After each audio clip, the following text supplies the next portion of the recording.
Welcome to Windows on the World, and we're going to do a follow-up this week to our show last week, The Cult of Unreality.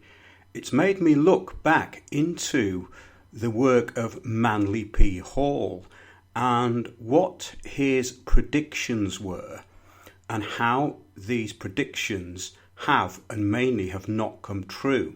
Now, Manly P. Hall was a Freemasonic author and occult writer whose books included The Secret Teachings of All Ages and The Secret Destiny of America.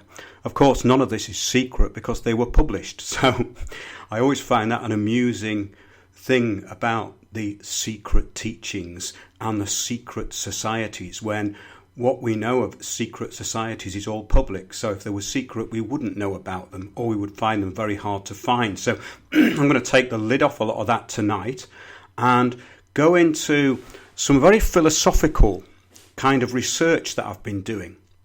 Now, this new age is really become a new age of illusion.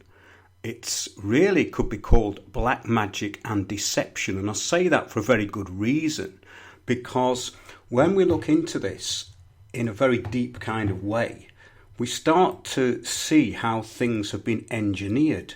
And when we look at the engineering which has been going on over the past, let's say, 100 years, it becomes very apparent that not just has the prediction of people like Manly P. Hall been usurped into something else, but we start to see a degeneration which has set in.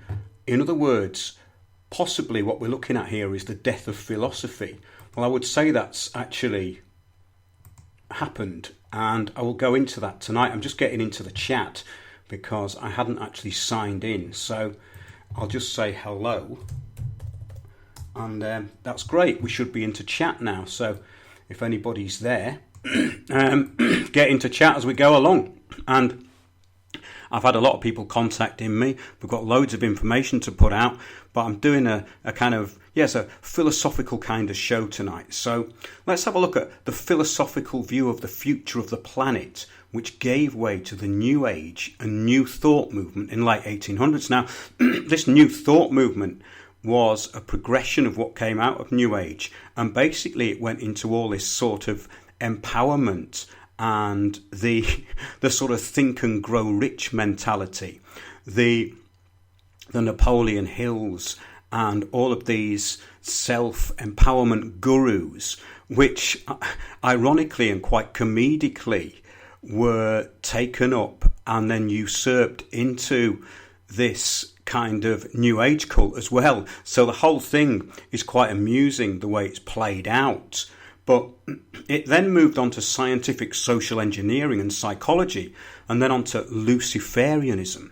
And the result of that is the disintegration of all knowledge into the cult of narcissism and willful ignorance. Now, that's something that I've been thinking about for quite a long time, because when I looked at these authors, such as Manly P. Hall, and we go back into these early Rosicrucian documents, they were definitely on a very high level of philosophical teaching, even though obviously a lot of it was metaphysical and it wasn't actually defined into what the New Age was to become. And we have done several shows on that, the New Age Agenda Explained and the cult of narcissism, this rise of narcissism, which is absolutely off the charts now. In fact, everything seems to revolve around it. So are we witnessing the fall of the present order? That's the sort of question I'm going to be asking tonight, that are we actually seeing the start of the fall of civilization? So let's start to look at what can only be described as the fall of civilization. A subject which is actually not that far from what we cover on the shows every week. We're talking about this disintegration and this dumbing down of basically everything. The accepted norms allow no room for thought, truth or philosophy. The work of the social engineers, especially since the 60s, has now pretty much destroyed the ability to even think. So that's something to ponder on. And those that still do think are usually now called conspiracy theorists by the state media manipulated drones. And these are the people that now police themselves and everyone else in all walks of life. So I thought that was a good place to start. The solution, though, has to be, and I've always said this, the natural law and philosophical thought, along with no-nonsense common sense. And that's something that has been taken completely out of the equation. And it goes back to this ability to be able to think. Now, the ability to think has been lost. So it now seems to be up to those who have not been infected by this state mind virus conditioning, this social engineering, to keep the secret knowledge of the blatantly obvious going, which is, I think, something that we try and do, and cut through the pretense, cut through too much exposition and get down to facts. But I do enjoy this kind of philosophical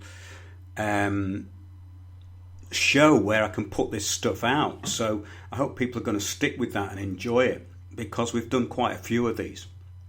Now, yes, it's basically the teachings of the wise have been usurped, and the ability to put egos behind their fictional selves, the selves of the people's fictional selves, seems to be a real problem. Now, following on from, it was last week's show, The Cult of Unreality, we discussed some other brief quotes from Manly P. Hall's The Secret Destiny of America, and I'd like to follow on with what the more forward-thinking people have been saying for a long time about what can in reality be termed the cult of nothing, masquerading as the new age of enlightenment. Now, that's quite a good way of putting it, I think. I've made a few notes about this today, just going through them. Now, here is an amazingly forward-thinking quote from Manly P. Hall.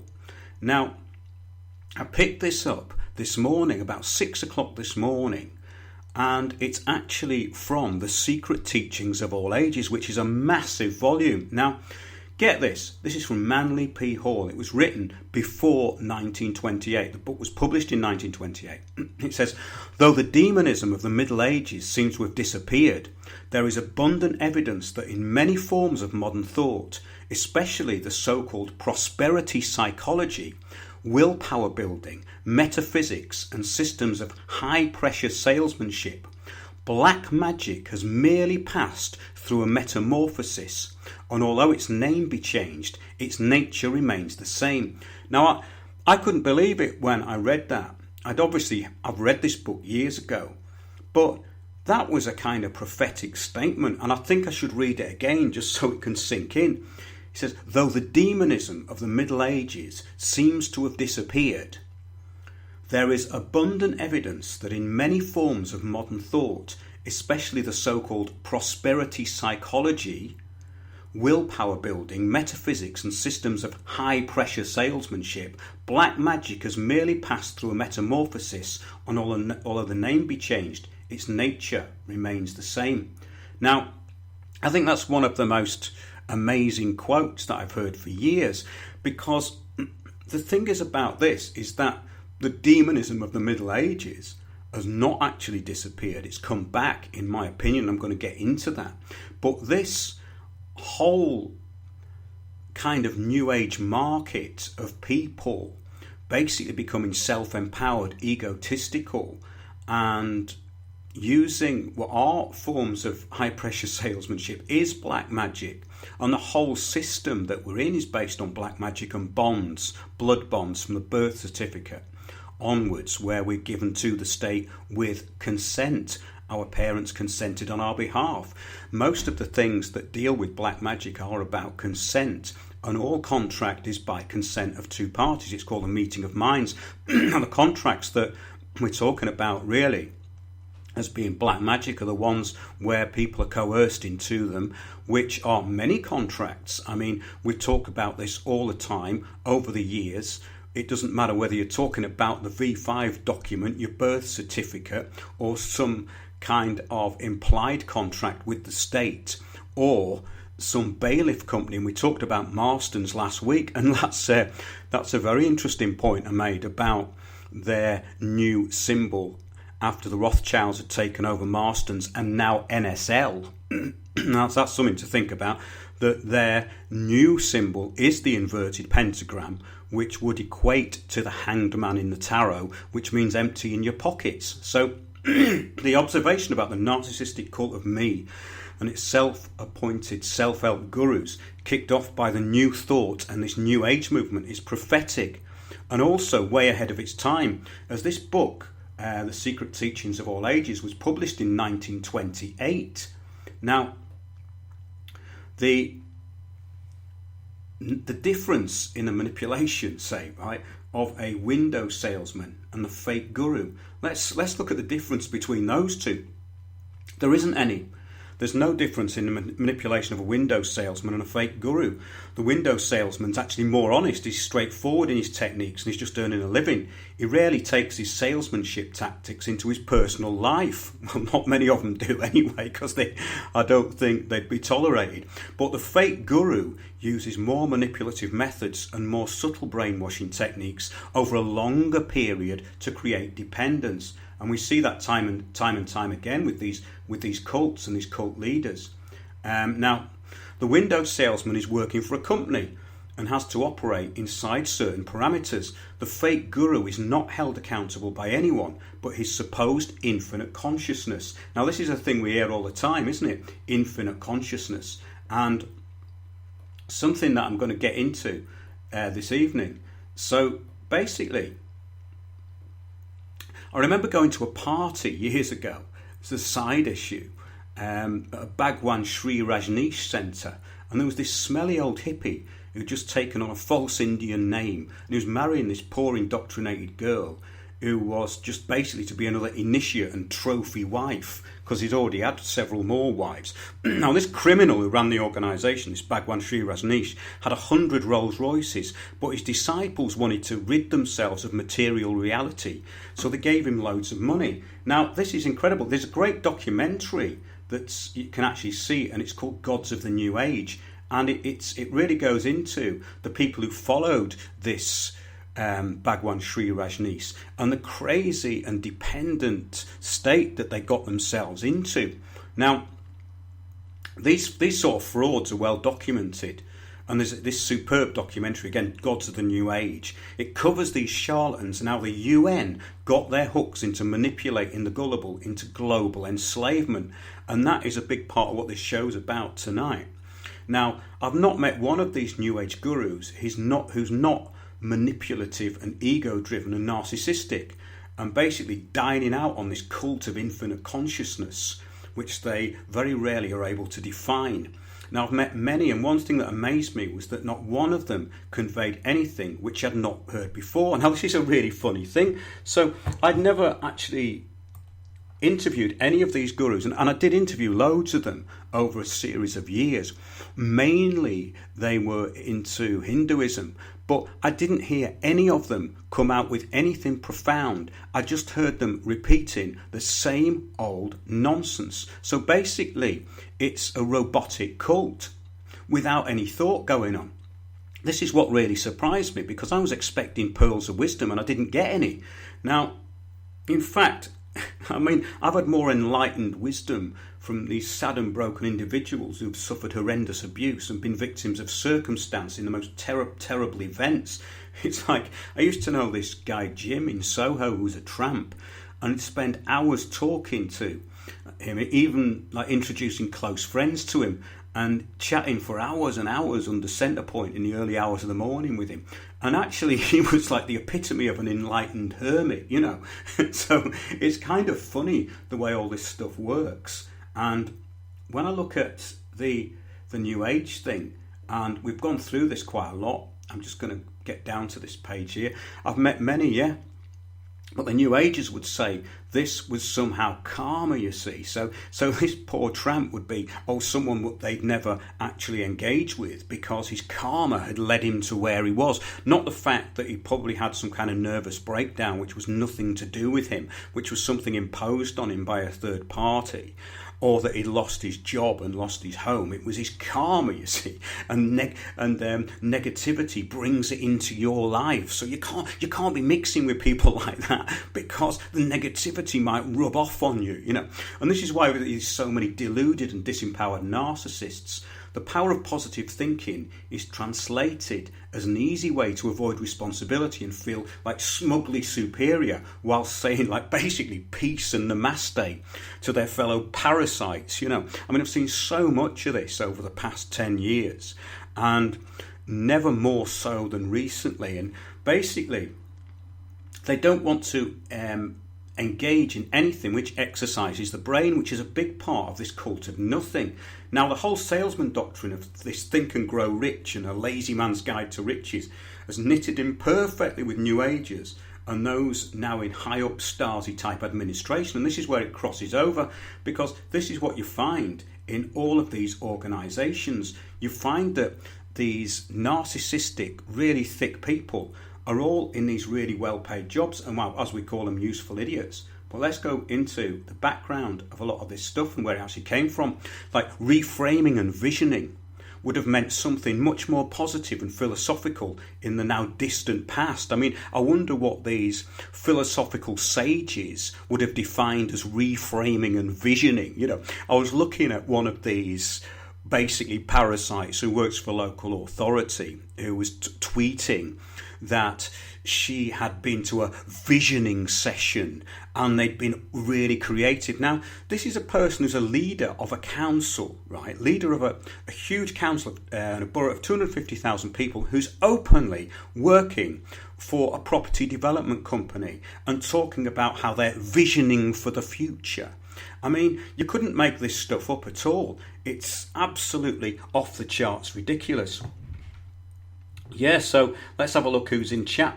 Eric Von Essex is in. Good evening, Eric. Good evening, Martin. And Osteo. All right, all. Yes, indeed. Eric says, that's correct. The Chinese even got children to act as spies. And that's been a big story today, hasn't it? And the last few days, that basically it's been exposed that this council and government Stasi spying programme through the intelligence services has been recruiting children. Well, we kind of knew that already, because when you've got the council giving them speed guns and telling off motorists, I mean, that's just the front end of it. There has to be more, doesn't there?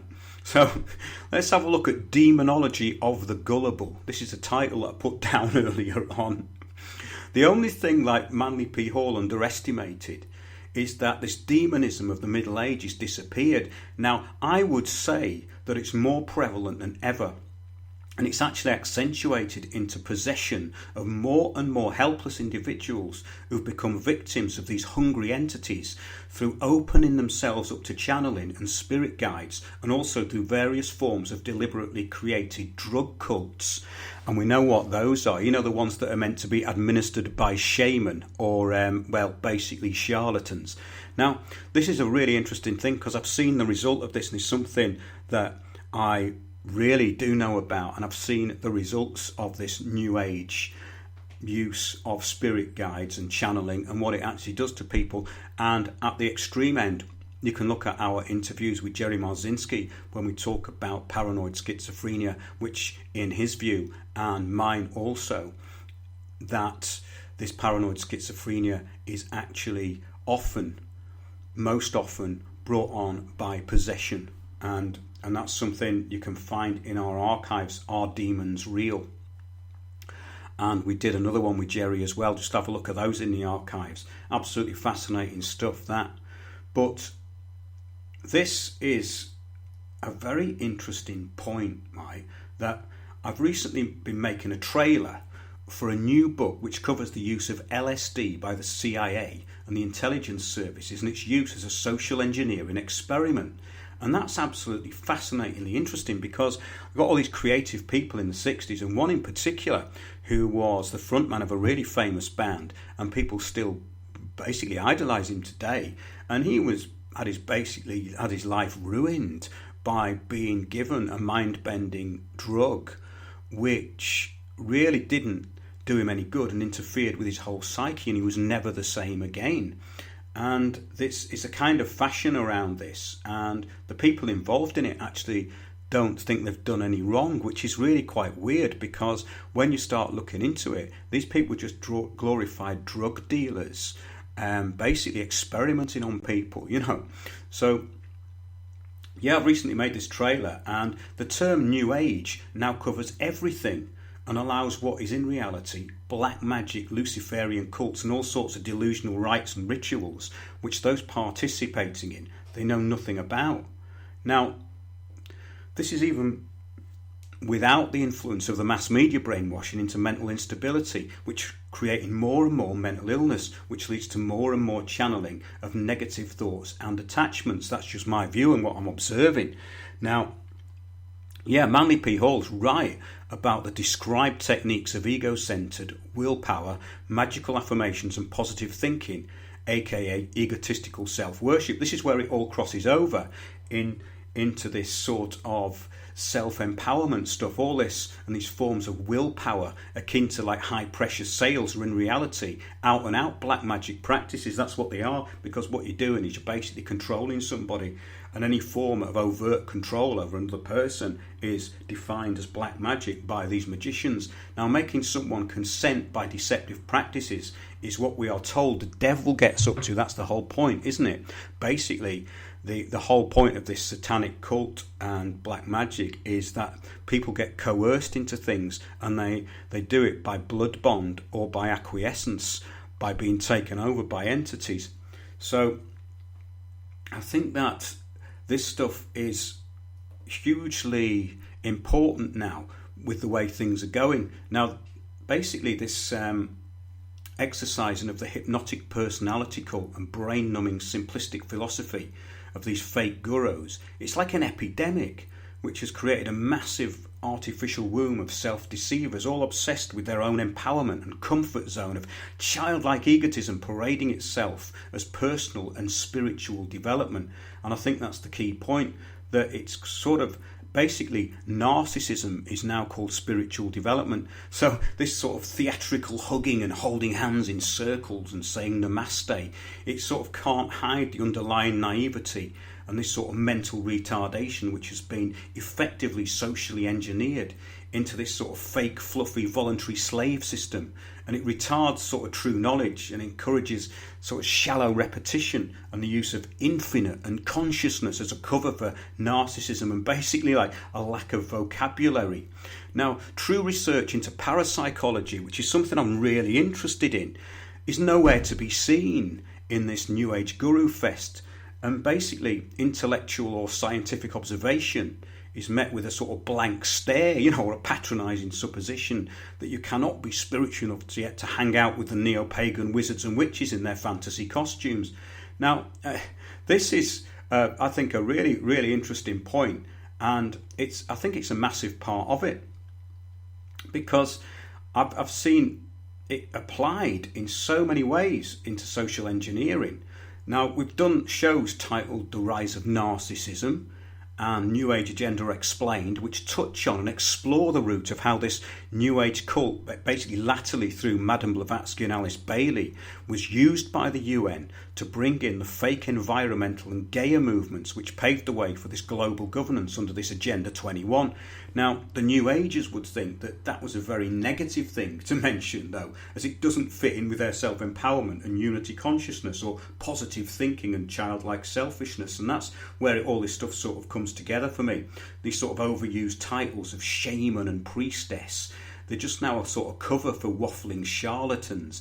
And it's kind of comedic. I'm really surprised that nobody's done a sitcom about this yet, but maybe it's still a bit close to home.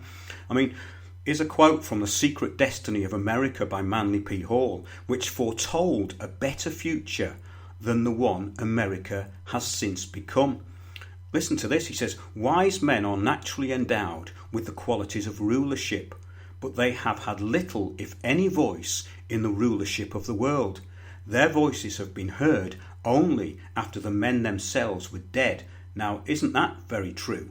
I think that's a very profound thing. Is this why, for instance, the Rosicrucians released their manifesto, the Forma Fraternitatis, 120 years after the death of Father R.C.? And in his tomb, this is the legend, in his tomb was the inscription, "In 120 years I shall come forth." Now, that ties into exactly what Manly P. Hall's talking about there. This is interesting, actually. The manifesto of the Rosicrucians, right? They stated, in accordance with the will of the Father RC, the farmer has been prepared and sent forth to the wise and learned of Europe. All of sincere soul who labour for the glory of God are invited to communicate with the brethren. Right, now, let's go down a bit. And here we go. It says, at the time, I've just got a problem with this computer. Yeah, there was a good quote in there, actually. I'll have to get it back in a minute. Yeah, so let's see what's going on in chat as we waffle on. The hippie movement was the brainchild of the former KGB. Eric von Essex is always well up on the ideological subversion of basically what's going on, you know. So I bow to your great knowledge there, Eric von Essex, because you do know what's going on in your local Stasi, as do most of the listeners to this show. So basically, we're going into this whole idea of the Rosicrucians, and the quotes from this original setup, which was founded around 1610. But they go on, at the same time, those of selfish and ulterior motives are warned that only sorrow and misery will attend any who attempt to discover the fraternity without a clean heart and a pure mind. Now, the RC has been invented by many, it's been reinvented by many, especially in America at the turn of the century, and has now fallen into the hands of the unenlightened in accordance with the modern need for this self-aggrandizement and worldly gain. See large numbers of initiates parading themselves publicly in what was meant to be an ultra-secret society of behind-the-scene philosophers. So that's really funny, isn't it? So you get these new movements of the Rosicrucian orders who are totally public, which was totally and utterly against what the founders of it had in mind, you know. So let's get on to this quote from Johann Valentin André, the supposed author of the Rosicrucian text My Chemical Wedding, which was released in 1616, and he's credited as the author of a parody of the Farmer Fraternitatis, which was the actual first document of the Rosicrucians.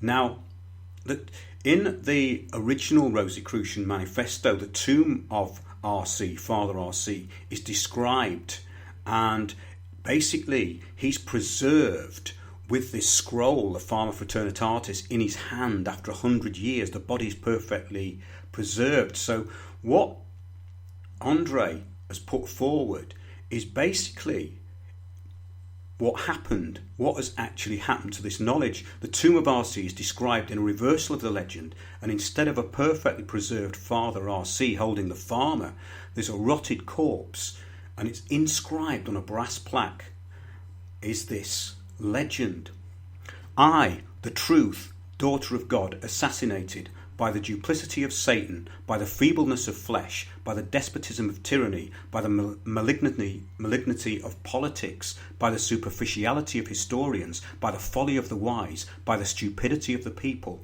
I rest here within the mud of the lie. In 100 years the sun will see me again. Greetings for posterity. The truth is assassinated. So the original farmer had been issued a warning, basically, that issued a warning to the elite egotism and following false prophets. And the RC had stated that a reformation was necessary and that God had raised up sages and philosophers for that purpose. And here we see that Andre was unfortunately proved right.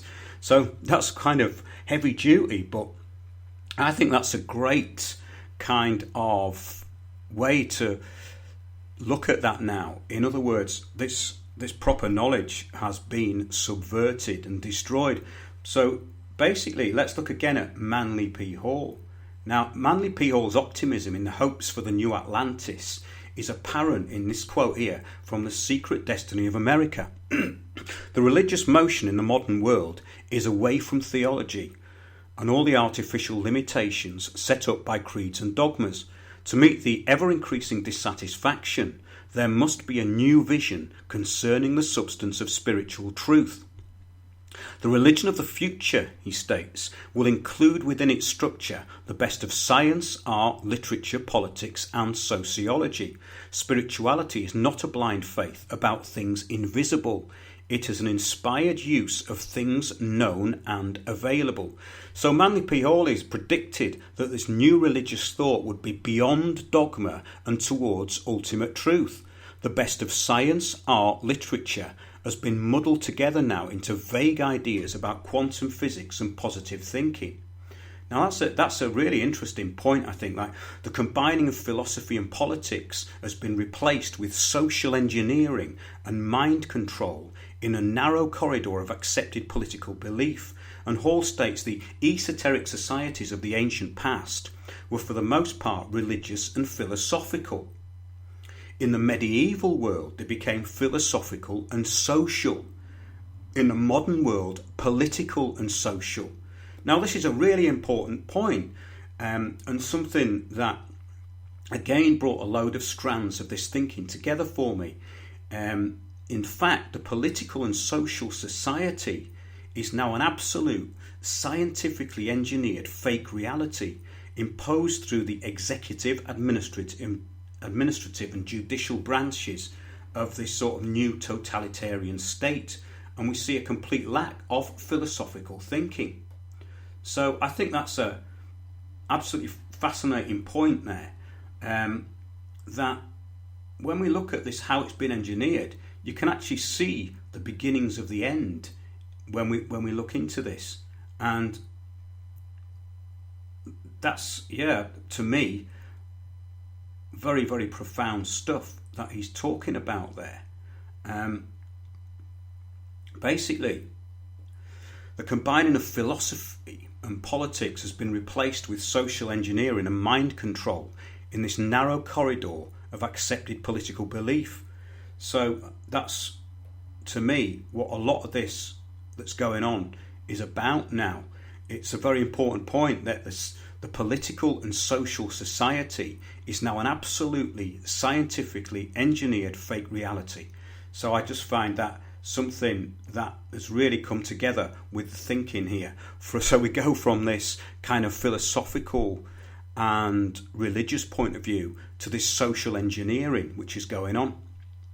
So Manly P. Hall carries on. All the petty princes of Europe in medieval times had their Merlins, wise old men who in many instances were the actual rulers of the state. It is obvious that of these counsellors were bound together by some common purpose. Their collective powers would be considerable. So it's obvious that if these counsellors were bound together by some common purpose, their collective powers would be considerable. Isn't that true? He then spoils it, right? He goes on. This is actually quite a good way of summing up what we've been talking about so far. He states, "It is in the larger picture of the world's future that Nostradamus indicates the coming of the Great League or Assembly of World Powers. This league is to be the only human hope for peace, the only solution to a competition between nations. The formation of this league begins the new life of the human race, will allow the human being at last to emerge into the state for which he was fashioned." The promise of Nostradamus is especially meaningful in these difficult years, for he assures us that the Commonwealth of Nations is to become a reality. I wonder what he would have thought the way the United Nations was put together after he'd said this, basically, and it's supported completely this Luciferian New Age doctrine. And this is, of course, the UN Global Governance Agenda, which came out of the League of Nations. Now, his book was originally published in 1944, before the end of World War II, and like 3 years before the UN Charter was written in 1947, which basically promoted it as a world government above international law. And if you look at the UN Charter, you will see that, and I've referred to that quite a few times, because there was even a Swiss lawyer, that's an Irishman who resides in Switzerland, and he was really keen to put out the fact that the UN is above international law and is inviolable. Everything that it owns is outside the state and the jurisdiction of which it operates in. So, in other words, that's a pretty Luciferian kind of thing. Yeah, so Nostradamus was a globalist. Well, this interpretation of him it's absolutely fascinating, I think.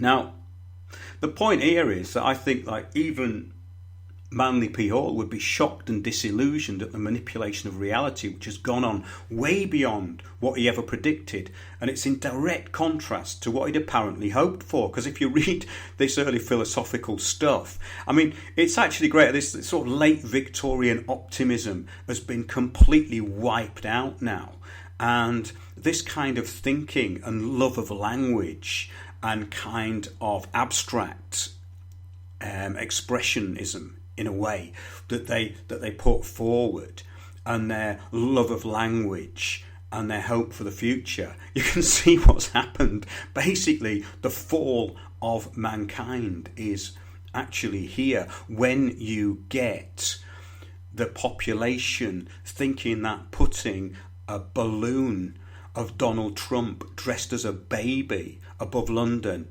is a radical political idea. You know that we are in the last days, the end times, you know.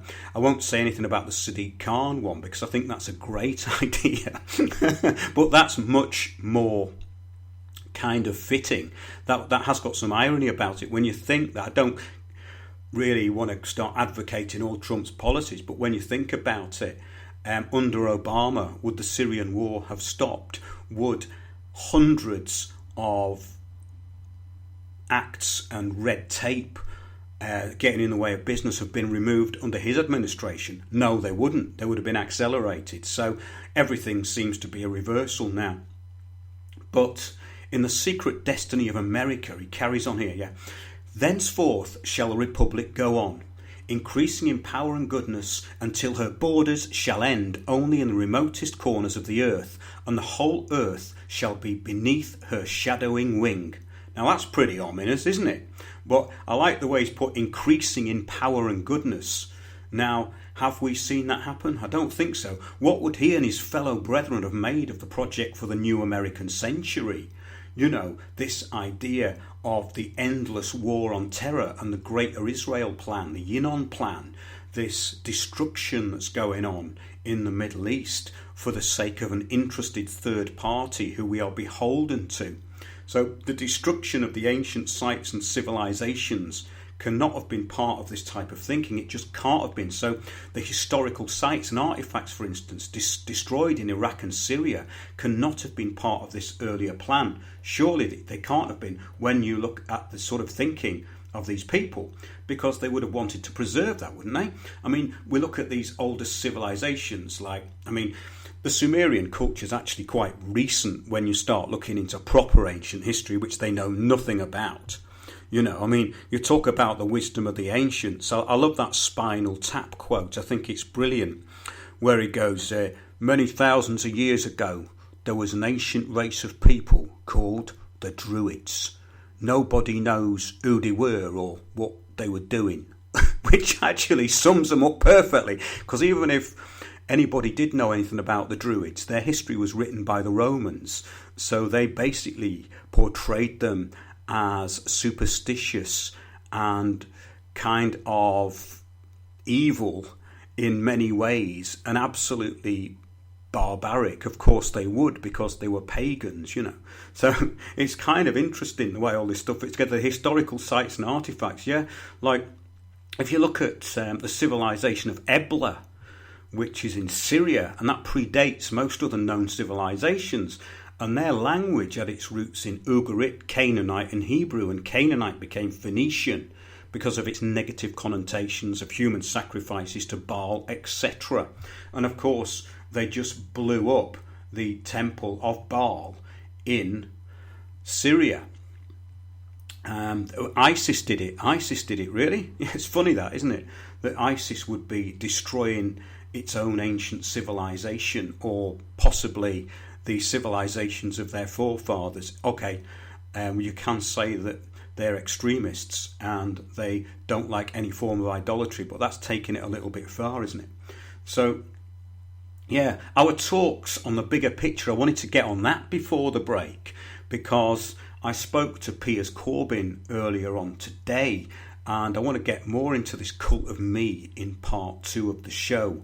So basically, the bigger picture, the talks, the trailer for the talks is now on YouTube, and I hope people will have a look at that and start booking us for talks. There's myself, Piers Corbyn and Sandy Adams, and it's a really great series of talks which brings the whole of this bigger picture together.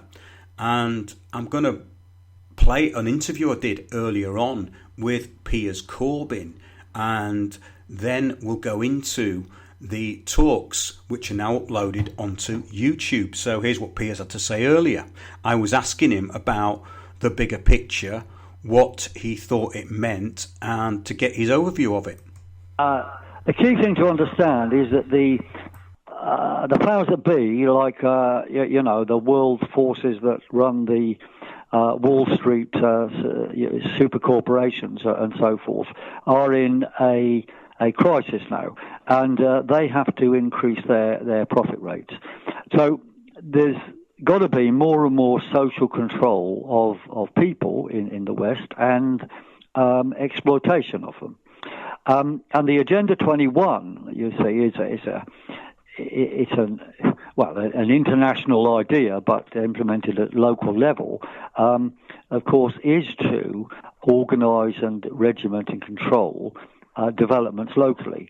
And coupled with that, we have so-called regeneration schemes, which work hand in glove with Agenda 21, often using green arguments as a sort of reason for them or a cover for them.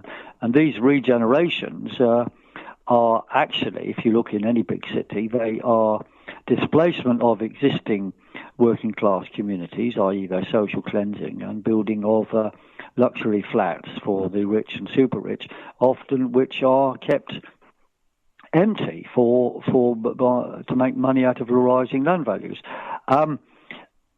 And you see, all this stuff holds together with a kind of groupthink ideology. And one of the key components of the groupthink ideology, in fact, is man-made climate change. I mean, they have a whole lot of other things. If you don't agree with them, you're described as politically incorrect. So they have a kind of political correctness backup for everything. But one of the most important ideological strands of what they do is man-made climate change, which, of course, can be used to, or is used to deindustrialize parts of Britain and Europe and North of America, where under the emissions trading schemes, in particular the European Union emission trading schemes, they companies like Tata Steel bought up bits of Northern England steel works, and then ran them down and gained carbon credits for that, and then used those carbon credits to set up, because you have to have them under these new carbon rules around the world, and set these things up in India. So what had happened is British people had paid for, subsidised the deindustrialisation of themselves, the loss of jobs, and the moving of the steel industry to India, where just as much CO2 is produced as before, and those carbon credits are not allowed to be used in Britain. So that's the kind of a detailed answer of how the man-made climate change ideology is used in detail to destroy jobs and actually reduce living standards, because large sections of the north of England are now living on 0 hours contracts and generally low income things. And the other strand in which man-made climate change is used is really very important for big corporations, namely big projects that are put forward to save the planet. Like there's a huge dam project being proposed for the Amazon basin, which is going to remove tribes from the Amazon basin and build dams and produce electricity and so forth. But it's going to destroy a lot of wildlife and isn't green by any stretch of the imagination if you want a true green policy. But you can see where big money goes in the name of man-made climate change, and it helps, the whole ideology helps hang together people in all sorts of ways who then are willing to agree with the reductions of their own living standards. Yes, in the presentations we've done, I mentioned in the bigger picture, and there's also presentations on weatheraction.com, where I summarise certain incidents, events or projects which are either fake green or true green. I mean, I've just given one example, the Amazon Basin project. Another one is the Drax power station. Now, coal industry in Britain was closed down to save the planet, and the Drax power station was converted into wood chip burning. Now, get the wood chips, they're on a daily basis cutting down large areas of forest in North America, shipping them across the Atlantic and burning them in the Drax power station in northeast England. But the pollution from this is very high because it's not very high temperature stuff, because it's wood.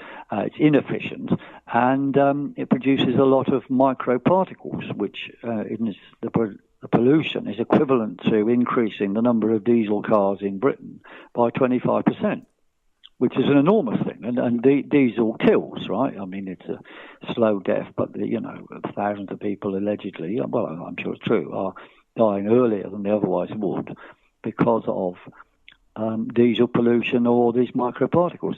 So that is certainly what I would call fake green, but it was being sold to people in the name of true green. And there's many other things. The wind farms, for example, are bird-killing machines.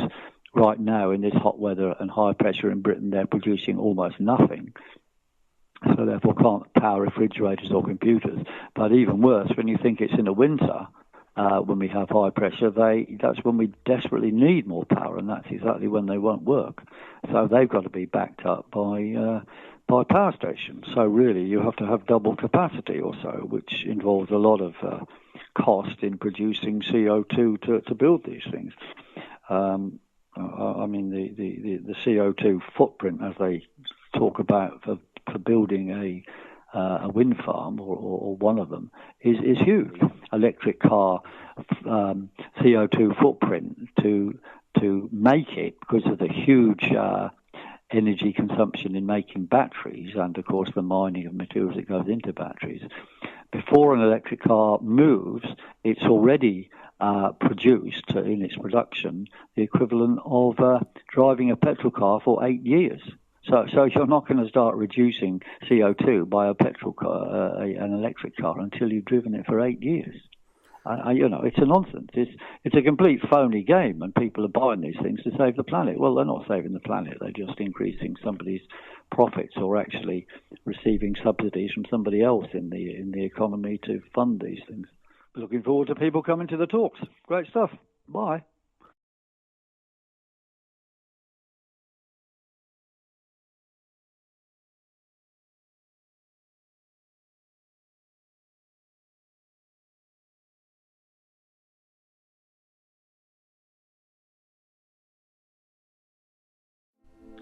The Bigger Picture, an amazing series of talks featuring Piers Corbyn, Mark Windows and Sandy Adams, bringing you the most important information you've probably never heard. There is a bigger picture going on behind the repetitive mantras of change, regeneration, diversity, vibrant communities and sustainability. And they've gone through a plan which is the same on all of them. Countries weren't taking this on. They just weren't. It was too much trouble. And something happened at the Johannesburg conference in 2002. The corridor of power and control, decoded and explained. The point is, a lot of these operatives don't know about Agenda 21. They just, that's what that council did, and this is what the Association of London Authority says we ought to do, so let's do it. And the community. You just close down day centres, close down playgroups, create traffic problems. Okay. And destroy meeting places.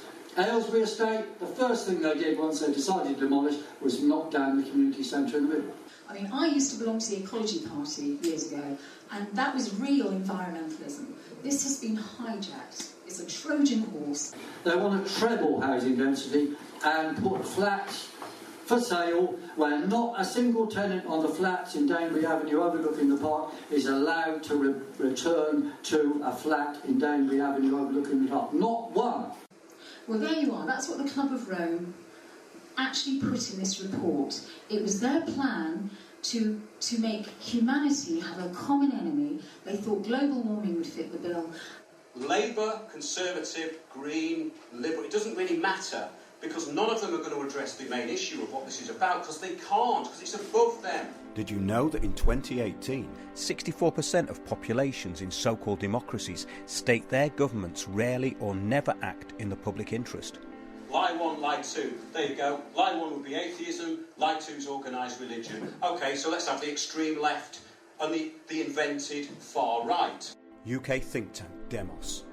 The new democracy will work with a combination of government open infiltration and citizen groups taking direct action.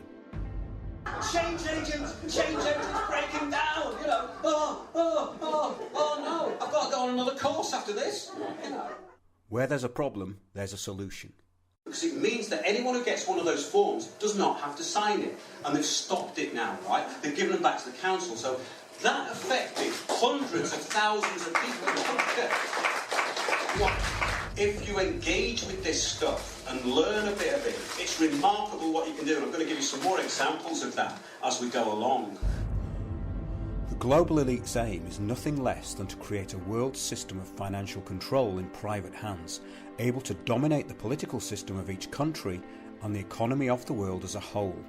The system was to control in a feudalistic fashion by the central banks of the world acting in concert through frequent conferences and private meetings. Carol Quigley, Tragedy and Hope, 1966. To book our talks on the bigger picture, contact us at info@windowsontheworld.net.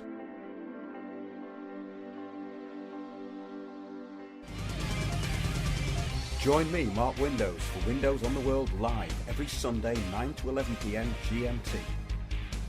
Check out our archive and program stream at windowsontheworld.net.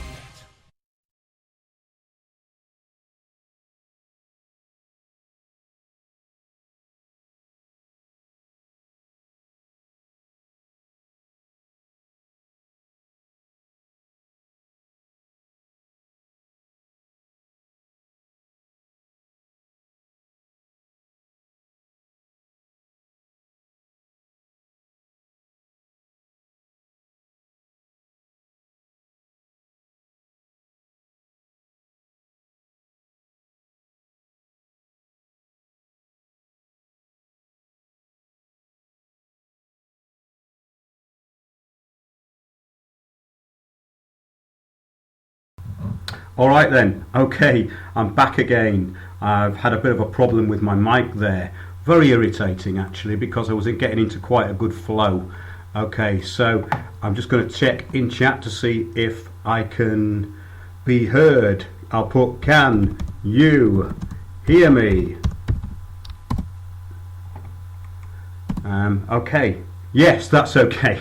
That's good. I'm just wondering whether I can get my microphone working again, actually, because there seems to be a problem when I go over from one kind of situation to another. In other words, when I go into putting tracks on, I seem to be losing my microphone, which is rather odd. I'll try plugging it in again. Right, now it's back again. That's fine. Yes, now I know what to do. Okay, so that was Piers there talking about what these talks are to him and where he's coming from. Of course, Piers is known really for his work on weather and climate, and of course his background in the distant past is all about the social engineering side of things. In other words, what's happening with housing. He's been a housing activist for years, and in fact you can see some of our earlier shows about when Piers was squatting in Maida Vale with the Clash in those early days of the 70s in squatting, and he's got a very good insight into where all this is going. And what's great about Piers is that he's very open-minded and will look at information which is the foundation of real science, which is of course what we're up against, the kind of pig-headed arrogance of people who just repeat themselves all the time. But getting back to the cult of me, this is really funny. There's this guy called Robert Collier, and he was around in 1855 until 1950. And this is all about this kind of new thought, this idea which was just after the New Age and brought in all this self-empowerment, which then mixed back into the New Age and became the cult of me, which we see everywhere now in the 15 minutes of fame, the whole of karaoke culture. I mean, the media are real promoters of this, and basically the promotion of mediocrity is what it's all about. But this guy, Robert Collier, was one of the originators of this sort of school of positive thinking.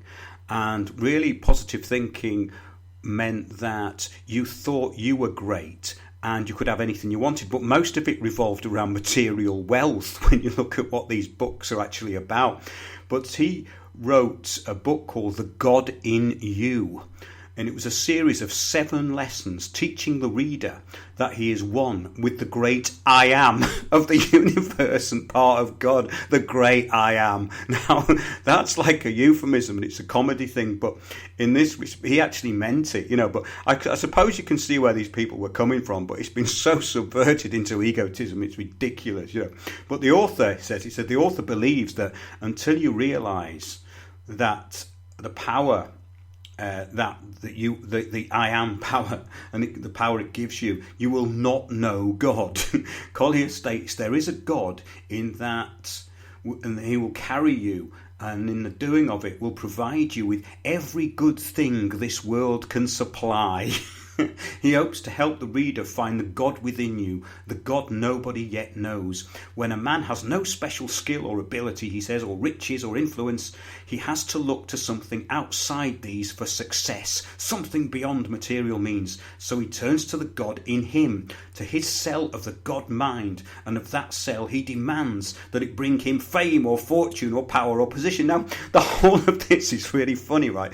Because it's the exact opposite of what these philosophers were talking about. It's all about basically material advancement, having one up on other people and not having to do any work to get it. Because if he continues to demand with persistent faith, he gets it. You see, he carries on, in every adversity there lies the seed of an equivalent advantage. Now, this is all this Napoleon Hill power of positive thinking stuff, which in essence, in its actual essence, is true, because adversity does actually hold the possibility of creating something out of it. In other words, what you're going to do, are you going to go under, or are you going to learn from the experience? But this is really actually not about learning from the experience. It's about this dogged determination to basically get material wealth, which is actually really funny.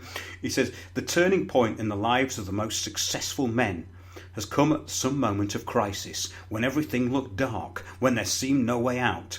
Now, the interpretation of this falls right into the trap of social Darwinism and what we see now. Idiots empowered by their own egos, expecting easy money and out of proportion recognition for basically mediocre abilities. And you just see this everywhere. It's like, years ago, I really wanted to be good at things, and so I'd spend years doing it and be very happy to do that, because I'd have teachers, like I had this opera singing teacher, because I spent many years of my life on the road singing, and I thought, well, I'll learn to do it properly. And he said, well, it takes 7 years to make a singer, and I will teach you how to do it properly. I will teach you all the techniques. And he says, I think you have the required abilities, the patience you will need. And he says, I will teach you. So basically, I spent about 8 years working with this guy. And what you get now is just get people who think that they can do anything. And this is just the total cult of narcissism, because you get these people and they think that the world owes them recognition, and they've done absolutely nothing. And that's what's degraded everything to the point it's at now. I mean, if you could get people who actually wanted to be really good at things, then I think that the philosophical ideas of these people we're talking about would have actually come to fruition, and there would be a larger group of people who were competent and capable, But all of this kind of empowerment and think and grow rich mentality has created the absolute opposite. So in a way it's kind of funny, but it just falls into this trap of social Darwinism, and it's led to this cult of celebrity, the promotion of these mediocrities, right? And then the sort of people who actually contribute to the dumbing down by not being good at anything, and it just encourages others who want something for nothing, And I've seen that in things like television, or filmmaking. Years ago, I used to meet these people who were really good at what they did, and you go, oh, that lighting fella, he knows exactly what he's doing there. He put that light there, and he knew what it was going to be like before he turned it on. He knew the amount of light coming from the outside. He didn't even use a light meter. Absolutely fantastic. And I used to talk to these people on sets, I used to do a bit of film work and that. And I used to love talking to the technicians because they were very down to earth, very modest, and they were most skilled people on the set, So all of that seems to have disappeared. That's just an example of one of the sort of elements of craftsmanship that seems to have disappeared, But this Robert Collier, another book that he wrote, so like his self-empowerment stuff, is called The Secret of Gold. And he starts it off, right, this is very funny, with the riddle of the Sphinx. And he says, what is it, asked the Sphinx, that walks on four legs in the morning, on 2 legs at noon, and on 3 legs in the evening? And all who passed her way had to answer that question, or be devoured, he says. That was the riddle of the Sphinx of olden days. But to modern man has come a far more difficult one. Now get this, how can I earn more money? How can I make enough to get the necessities and the comforts of life to which me and my family are entitled? I mean, this is just absurd. You've got no, don't wonder at the riddle of the Sphinx, how it got there. But it's like, how can I get more money? How does he put those two things together? That's the really funny thing about it. And what I find hilarious about this whole thing is that it all comes down to material possessions, and petty one-upmanship. And here's another quote which surely opens the door to demonic possession and mind control, right? Now, he goes, I remember one hypnotist who, after putting his subject in a trance, would assure him that the subject was a bar of iron. Then the hypnotist would stretch him out between 2 chairs, his head on one, his feet on another, and pile weights upon him, or have several people stand on him. A feat of strength that the subject could never have accomplished in his ordinary mind, yet did it without strain or difficulty under the influence of the hypnotist. How did he do it? Simply by removing the control of the conscious mind, by putting it to sleep and leaving the subconscious in sole charge. Can anyone see a problem here? The power is in your body to do anything. Only your conscious mind doesn't believe that it is. The conscious mind stops you from doing really stupid things, but the subconscious mind is not actually what he really means here. Because the subconscious mind is totally different in my view, and what my understanding of it is. Right? So he says, remove these conscious inhibitions, place the subconscious in entire charge, and there is nothing beyond the capacity that you can perform. Right? This is interesting to me, right? Because open awareness is not, to my knowledge, the subconscious mind. The subconscious is the underlying sea of thoughts and motivations, which can in some cases be more detrimental than beneficial. So the subconscious mind, as it's defined as far as I remember, is basically these sort of subtle motivations and these unconscious desires that you have under the surface, which can often be really detrimental. And these are the things that you need to control, in my view, to actually become in any way enlightened. But it's this kind of misinterpretation of things, or his interpretation of it, that makes it really funny. It's got one says, realization, the mantra of new thought.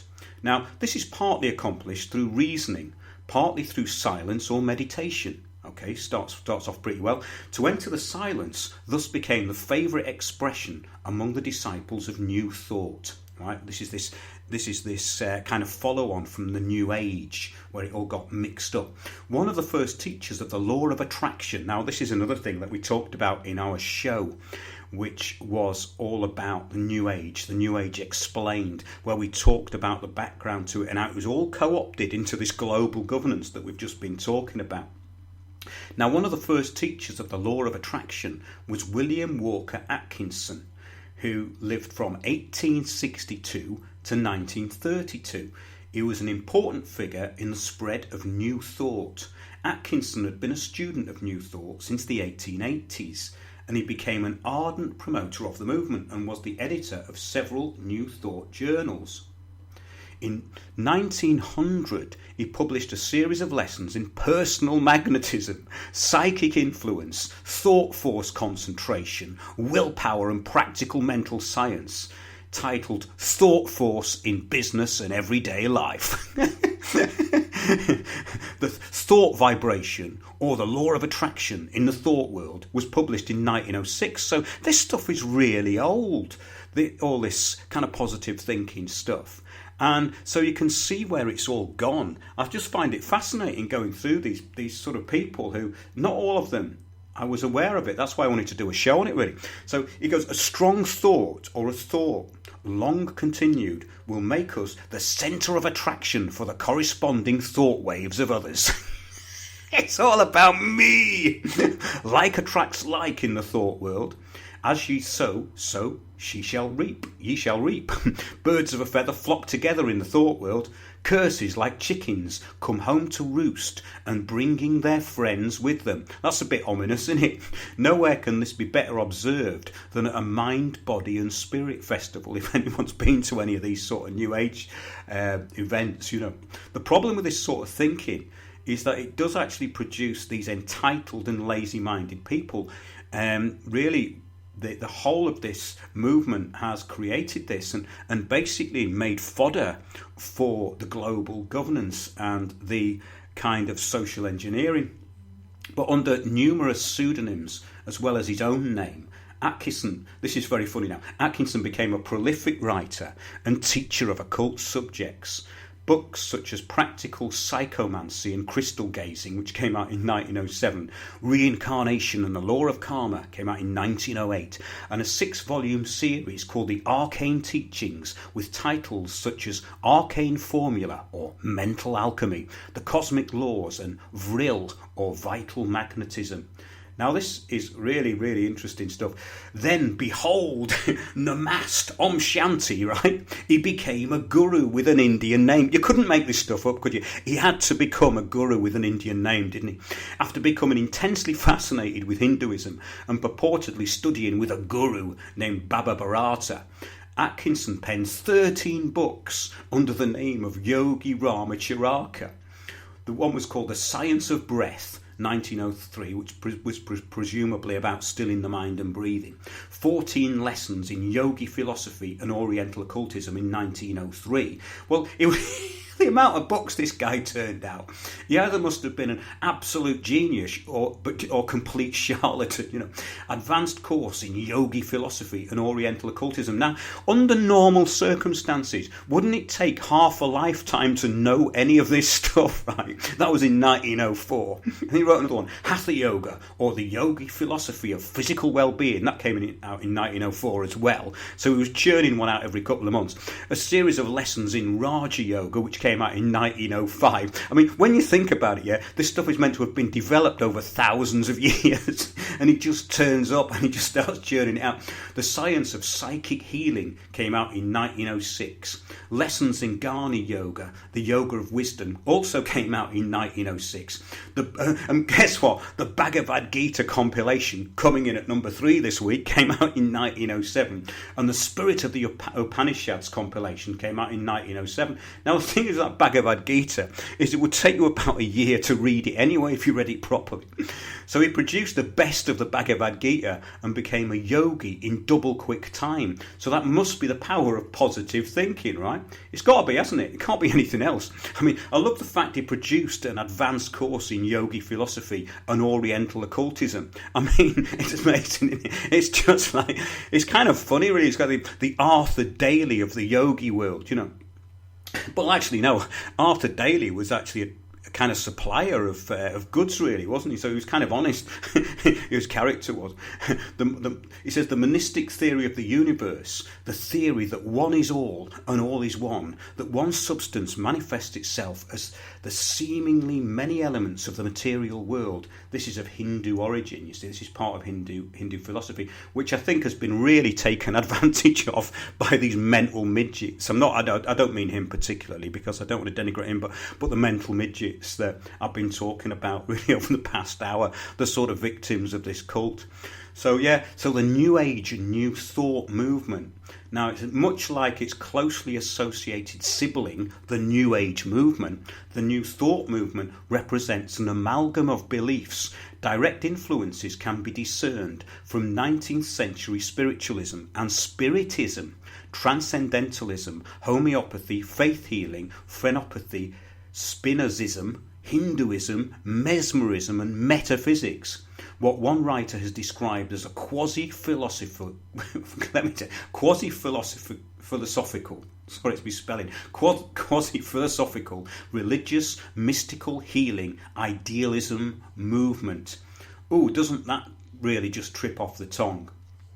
I can imagine a whole day of that, then you'd become a kind of adept, go along for a few hours. I'm sure you'd have that one sorted. The most important difference between the New Age and New Thought is that the latter is much more organised and unified. That's meant to be the difference between these two things. So basically, we go on from there to what it went into and what we touched on with the New Age agenda explained. Luciferianism, basically the religion of apotheosis, which is making yourself great, making yourself into God. So let's have a look at sort of an introduction to what this is about. Luciferianism constitutes the nucleus of the ruling class religion. While there are definitely political and economic rationales for elite criminality, Luciferianism can account for the longevity of many of the oligarchs' projects. This is where we're getting into where we are now. And what's very helpful was a website which is run by Terry Melanson, and he's very, very good on this stuff. And he talked about the way people like David Icke had been influenced initially by Alice Bailey and the Seven Rays. We talked all about this stuff in that New Age Agenda Explained, which is pretty fascinating actually, because when you think that this stuff's been assimilated into basically pop culture, because that's really what it is. It's all about the cult of nothing, the cult of now, and basically this whole idea of self-empowerment. But it carries on here. Many of the longest and most brutal human endeavours have been underpinned by some form of religious zealotry. The Crusades testify to this historical fact. Likewise, the power elite's ongoing campaign to establish a socialist totalitarian global government has Luciferianism to thank for both its longevity and frequently violent character. Very good point now.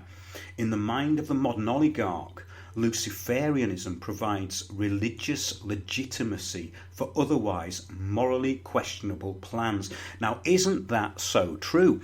Because a lot of this New Age cult and self-referencing and narcissism is actually Luciferianism, but it provides this legitimacy for these kind of deluded and kind of actions which don't have any real depth of knowledge, and puts them into this kind of self-empowerment arena. Very interesting that. Luciferianism is the product of religious engineering, which sociologist William Sims Bainbridge defines as the conscious, systematic, skilled creation of a new religion. So basically, new religions as in science and secularization. In actuality, this is a tradition that even precedes William Bainbridge. It has been the practice of Freemasonry for years now. It has, and this is where there's a huge dichotomy with these early people, these people of the early part of this century, such as Manly P. Hall, because they were basically espousing Freemasonry. And the difference between what they were talking about and what's actually manifested itself is vast. So whether by design or use, or it's been usurped, I think it has been usurped. I think if you look at who's running things now and the endless wars that we're going through, I think the agenda has been completely usurped away from what these people were actually intending or hoping to happen. So in other words, when they were thinking about this global brotherhood, it wasn't exactly what's gone on, not the actual fall of everything, which seems to be where we are at the moment. I'm just going to check what's happening in chat. I've been going, yes. Yeah. Okay, so we've got a few people chatting in there. And you can't con me. I've bought a course on emotional intelligence and mindfulness. Well, that's a bit like that's a course in miracles. Do you remember that one? I remember buying that, and it was the biggest pile of waffling garbage I'd ever read. I mean, but people love this stuff, don't they? And it's like the channeled books of Seth. Have you ever read that? I mean, I've sent off for a couple of those, and basically you just can't get over how boring it all is, and they don't teach you anything. I mean, this channeled information, I always find it has something in common. You know, it's like the channeled information is always cliche-ridden garbage. I've never read anything that wasn't. You know, I mean, when I got back to my earlier point about talking to people, these dishevelled people in the streets who may have had a terrible time, you know, they often come out with really profound and insightful things, but I've never had that from any of this channeled nonsense ever, you know. It's kind of funny, really. But yeah, I suppose we have to laugh as we are in the kind of last days of civilization here, and that's why we're trying to pull together the people who've actually got a brain cell left.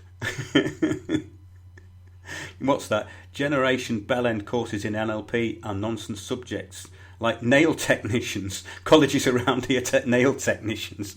Yeah, well, that's funny, isn't it? Because how many more nail bars do we need? Well, maybe nail bars are going to be the future of basically secret societies of empowered women getting together, because maybe they won't be meeting up at these new age festivals anymore, or doing courses in being priestesses. Maybe the future is nail bars. And basically, well, look what happened, you know, years and years ago in pubs. You know, I mean, these philosophical movements, and even the heretics who used to meet in pubs in Islington and Oxford. A lot of the people who were burnt as heretics used to meet in a pub in Islington Upper Street, actually.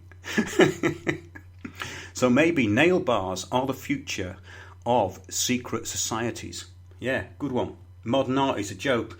A 3-year-old could paint better paintings. Don't be so cynical, Lee. I mean, I have this kind of conversation with people, and I used to get invited to these art openings, you know, these previews, and once the cheap wine had run out, you really did wonder why you were there. And yeah, I mean, modern art is rubbish in my opinion, but then again, I'm not really that much into art anyway. I find that I'm much more into you know, philosophy and really deep things, you know, rather than pictures. But I mean, yeah, I find pictures actually very draining. I mean, some of them are quite clever, I suppose, but look what it's degenerated into. You know, I think it all started going wrong years ago. Modern art, yeah, that's another subject altogether. But you get people debating it. You know, it gives people who write for really pretentious newspapers and basically haven't got anything to say, gives them a job, I suppose. I mean, it's all going into nowhere. It's all going into the ether, this stuff, isn't it? Yeah. I know, but that's the whole point, isn't it? I mean, it's the promotion, in my view, the promotion of people like Damien Hirst is to break down people's minds, because you've got someone there who doesn't even make his own, if you can call it art. I mean, I went to the Serpentine when they put the sharks in the tank, you know, and there was a pile of newspapers on the floor, and I was looking at them as though somebody had just left them there and was going to clear them up. And this idiot from The Guardian started giving me this condescending look, So I actually played into it and made out I was even more of a heathen than he thought I was, just for the sheer hell of it. These people do bring out the worst in you, don't they? But so I think this is an interesting point as well. It was also the practice of Masonry's religious and philosophical progenitors, the ancient pagan mystery cults, right? This is all about this kind of secularization going into this Luciferianism. The inner doctrines of the Mesopotamian secret societies provided the theological foundations for the Christian and Judaic heresies, Kabbalism and Gnosticism. Yeah, that's an interesting point there. I mean, this wide kind of term Gnosticism gets thrown around a lot, and I think it's probably a bit overused, that one. But the Kabbalah and stuff like that, I mean, originally that's about controlling 72 demons, but also on the converse side of it, or the obverse side of it, it's about the tree of life, I'm not really into all that. I've never found anything good to come out of it personally. I'd like to hear what people have got to say on it, if they've got anything to say on that. But it says here, all modern Luciferian philosophy finds scientific, in inverted commas, legitimacy in the Gnostic myth of Darwinism. This is a really good point, this, because we talk about this a lot. Social Darwinism. That is what has played into the hands of all this fake empowerment, really. Social Darwinism carries on. As evolutionary thought was popularised, variants of Luciferianism were popularised along with it, particularly in the form of secular humanism.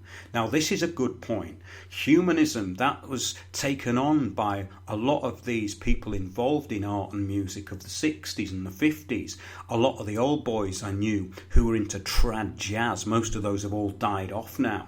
They were into humanism, and they bought into it a lot. But basically what they're doing by that is going away from any form of deep knowledge and basically agreeing with the fact that we're just material and death is the end, which is the opposite again of what these philosophers were trying to get to.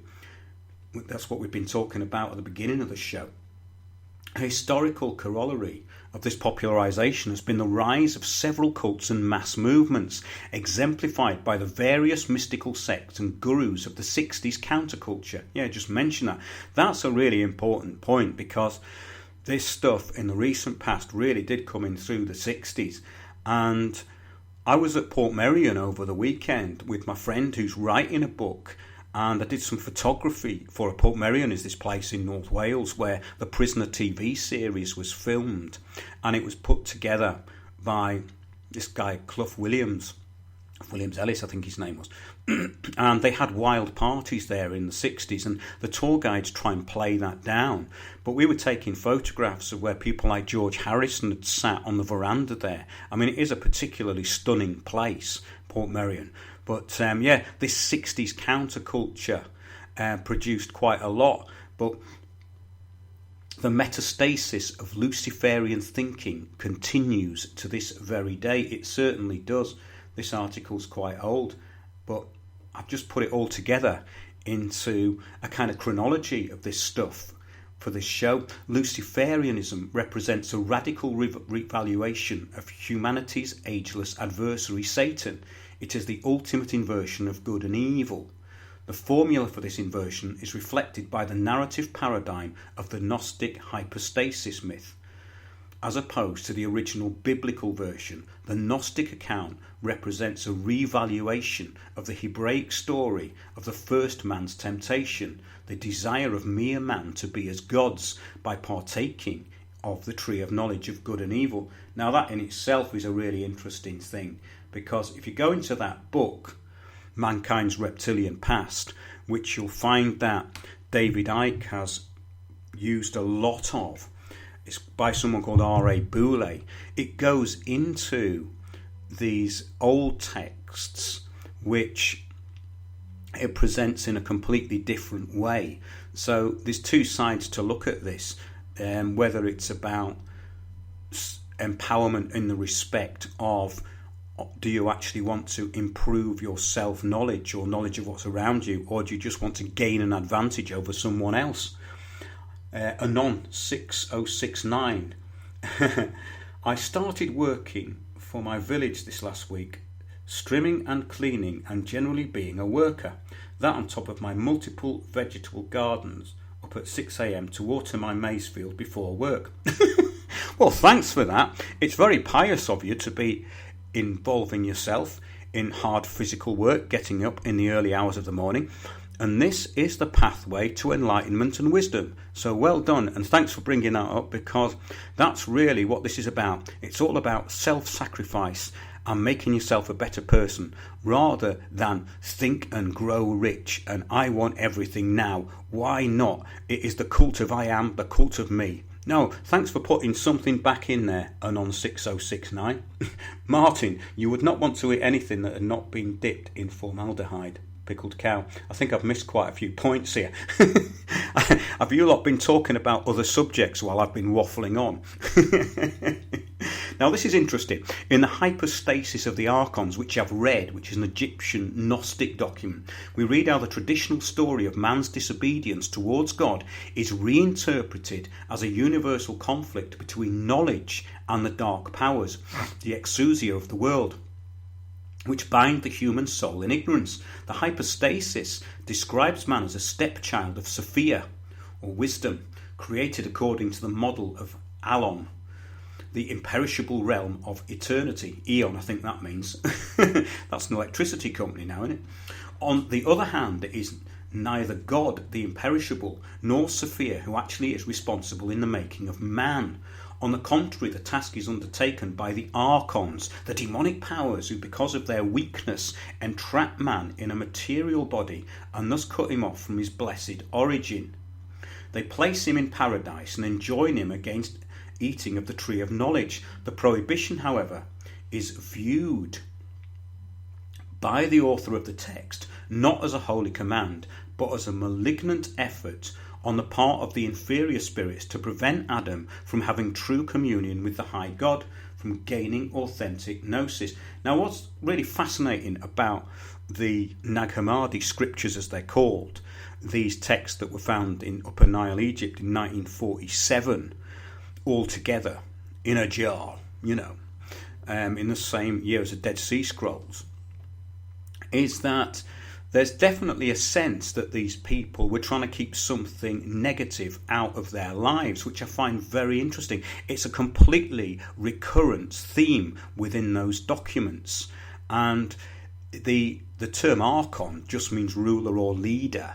I mean, it's been misinterpreted or reinterpreted to mean something else. But basically, it was a leader of a community or a magistrate.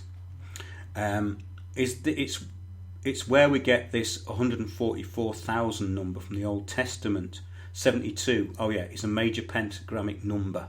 The degrees of separation between the 5 points of the pentagram star. Yeah, this is all really interesting stuff. I mean, when it goes into this geometry and what they call sacred geometry, I mean, I think what we're doing is reinterpreting it. I think that this knowledge has been lost. Obviously, it's been lost, which is where we are now.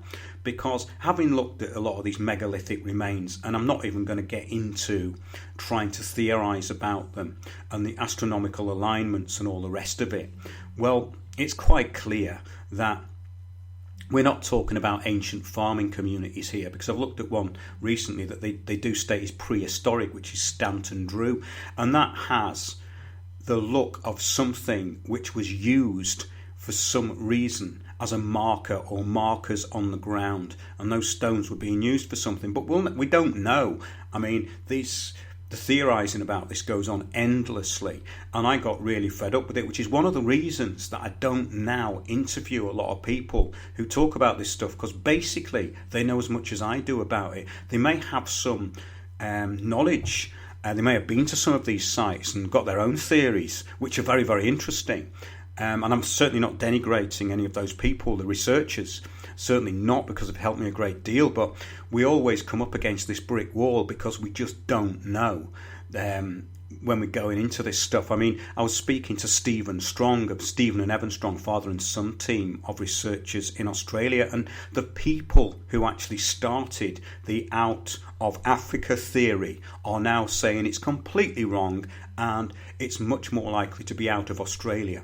And if you look at their stuff, forgottenorigin.com, I think is their website, you'll find some amazing stuff on there, such as these skulls that have just recently been dug up in Australia. One of them is a species of a kind of Homo sapiens sapiens, and also not dissimilar from Denisovans, but with a very, very large eye sockets for great night vision. And the thing is that if we've evolved, why have we not got good night vision? You know, we just get picked off in the dark. It's ridiculous. But how can these ancient skeletons from thousands of years ago have this huge peripheral night vision, and we don't, you know? So there's so many different angles on this, and the trouble is it leads you into a lot of dead ends. I mean, I loved the research into the Paracas skulls that Brian Forster was doing, and it now turns out that they're part Caucasian and Asian, I think, and they're not indigenous to the area where they were found. This is really interesting stuff, because then it goes into the Aboriginal. Well, who was first? You know, who was first there? Well, we're going to say we were the first. You may have taken away our history, but we're going to say we're the first, even if you find out that we're not. This is what it gets like. It all becomes propagandized. So I can see you doing some sacred geometry in the chat there tonight. So I think we are building the beginnings of a grand order here, everybody. You know, I think we are part of a real secret society, which is as secret as any of the other ones because it's all in public.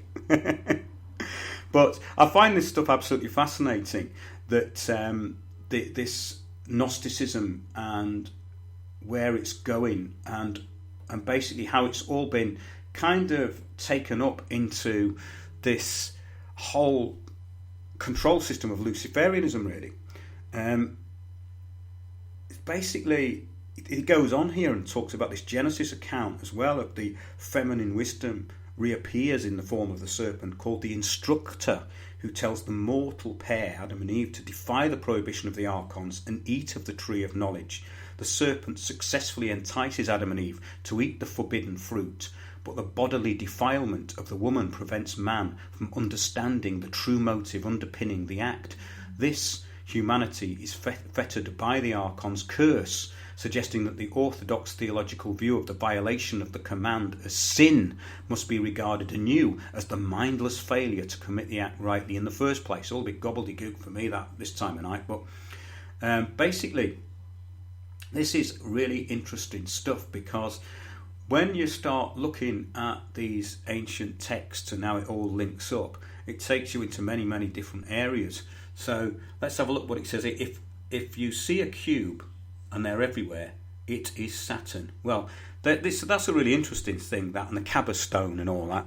I did a show which was one of the most looked at when we had the People's Voice. It was called The Cult of Saturn, and had Jay Widener on there, who does a lot of research into that.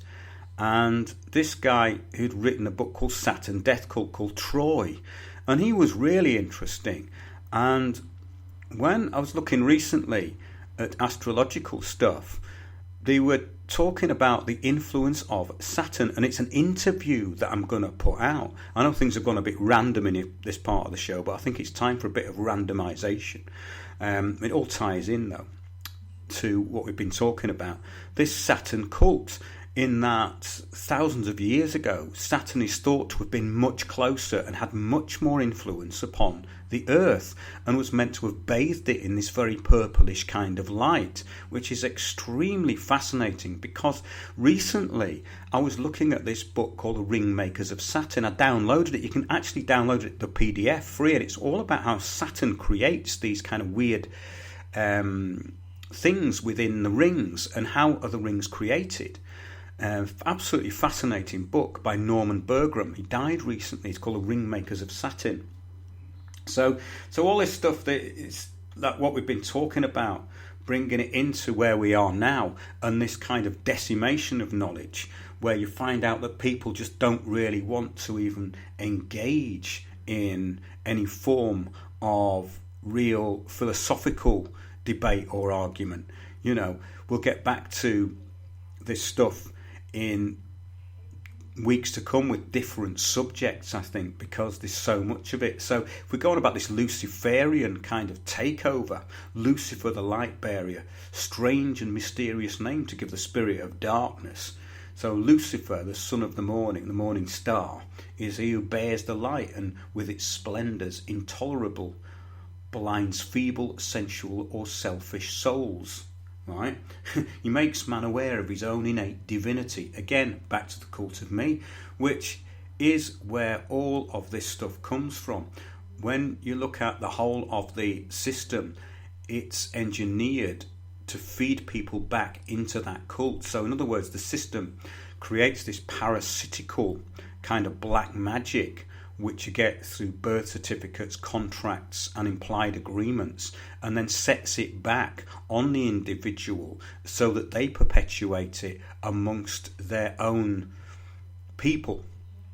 And they become this kind of dog-eat-dog mentality. It's really interesting that, because when I started looking at the sort of extreme end of this New Age thing, I found that there was all these weird dark cults like the cult of Set and the Church of Set and all these basically disempowered, sad people who were basically dabbling in this low-end black magic, you know. And it's pretty grim. And the casualties of this New Age movement are many. I've come across them over the years. And yeah, the whole thing with what Manly P. Hall was saying about demonism actually, you know, declining since the Middle Ages, well, I think it's in full-on attack at the moment, and I see it more and more. In fact, I think people are allowing themselves to be opened up like this, which is the whole of the New Age philosophy, really. It's like open yourself up, like not like the old Gnostic thing of like, well, protect yourself a bit, you know, you never know what might be out there. Let's see what Unique Lee's got to say. It seems they're using a triple aspect of it, or an androgynous variant or merge. I'm definitely seeing a push for androgyny like the Old Testament deities were. Well, there's always been that. I mean, if you look at Shiva in the Hindu religion or belief, it's not really a religion, or a lot of people state it's not a religion, then you see that he's completely androgynous. And all of these ancient kind of Indian gods were very androgynous or very weird. You know, look at Ganesh and all the elephant, and there's just so many of them. And Lakshmi with her 6 arms and her money pot, you know. I mean, oh dear, if I meet any more priestesses who call themselves Lakshmi, they even call the bloody dogs in their houses Lakshmi, you know, it's all about money. Empower me, I'm Lakshmi, I've got 6 arms, and I want a pot of gold to pour out for myself. It's funny that though, isn't it, all that stuff. I mean, that's really what prompted me to do this show, really, was the total delusion of these people. And it's just like, it is just a horrific cult of narcissism. But yeah, let's go into these sort of varieties of, Satanism. Luciferianism does not depict the devil as a literal metaphysical entity. That's interesting, that, because they tend to put this Lucifer as this very attractive character. Lucifer only symbolises the cognitive powers of man. He is the embodiment of science and reason. Well, how can that have happened? Because it seems to be the embodiment now of selfishness and narcissism, basically, and not caring about anything. It comes as little surprise, it says here, that the radicals of the early revolutionary faith celebrated the arrival of Darwinism. Absolutely spot on, and we talk about this all the time, the way Darwinism completely plays into this. If you go into that Natural History Museum, the first thing you see is a statue of Darwin. Then it takes you round this absolutely ludicrous idea of evolution, going into Lucy, which is this 3-foot monkey that's meant to be us, and then gradually turning into what looks like us. Now, there aren't those links. They're not there. That's the really interesting thing. And it was pioneers of the last 30 years, like Lloyd Pye, for instance, who were really good on this stuff. And they brought a lot of strands of it together. And I did a great interview with Lloyd. And it was one of the last interviews he did. It's like a tribute to him, really. You can find that. It's an hour-long interview. And I found his ideas fascinating, really.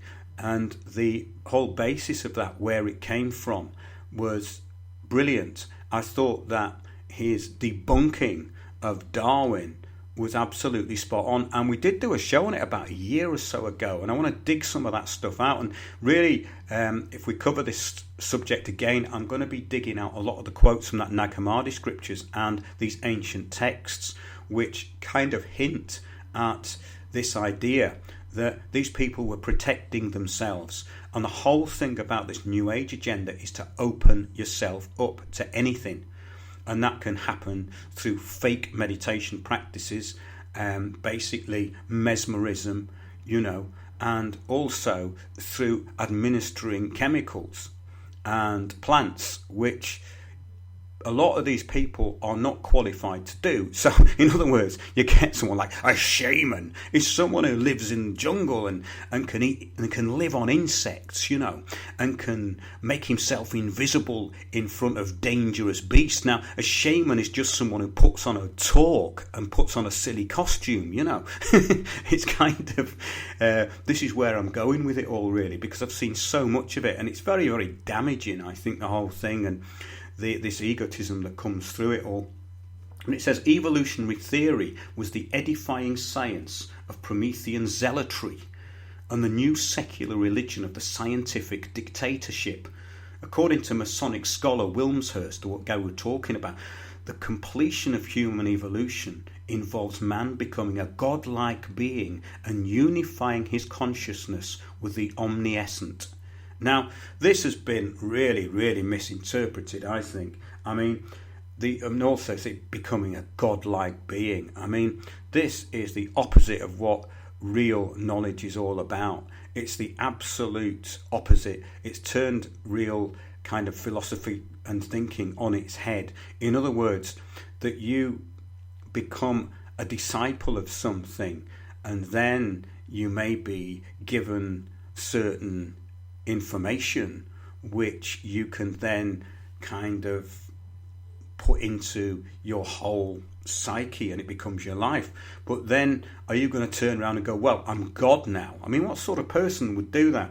And that's what I see more and more. I mean, the results of this New Age thing. I mean, I started seeing it quite a lot in the 90s, but I think it's actually gone over the top now. And the promotion of it is everywhere, even in things that aren't connected with it in a way, because it, as I say, it all goes into this kind of idea of self-empowerment, which is actually really in the main self-delusion. Martin Houston, says, well, paedophilia has been around a very long time. Yes, and the thing is that all of these people like Anton LaVey, in the 60s, these Satanists, they were basically purveyors of this kind of thinking. The very interesting thing is about that Anton LaVey, if you look at his daughter, she's actually one of these white ghost-like kind of unenergized kind of satanic looking people.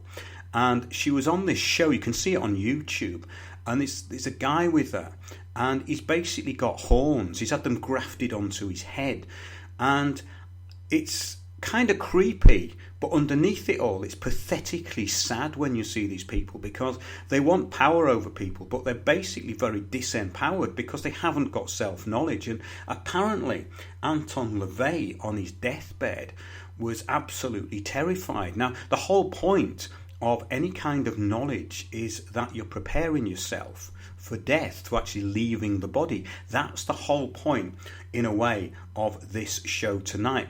The ancient kind of teachings And the people who became adepts and disciples of real philosophy were about examining their consciousness and whether that consciousness could pass on. The body became unimportant. So in other words, all this dressing up and ritual is completely unimportant. It's got nothing to do with anything.